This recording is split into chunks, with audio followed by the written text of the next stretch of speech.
Com o maior prazer que nós, da Banda Devassa, aqui representados pelo presidente Arizoli, pelo Relações Públicas Mestre Jonas, estamos comparecendo na Alerj, nessa parte da manhã, participando do seminário.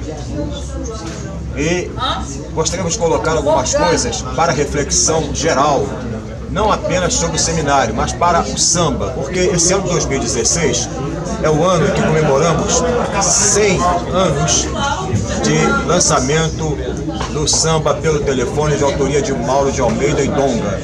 Também é um ano muito importante, que é o ano das Olimpíadas, que o nosso município do Rio de Janeiro, nosso estado do Rio de Janeiro, tem uma importância transcendental no que concerne a carnaval, a marchinha e a samba.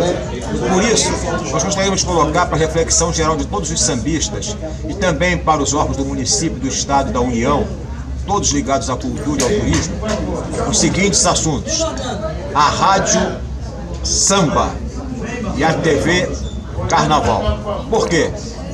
As concessões de canais são dadas pelo governo federal.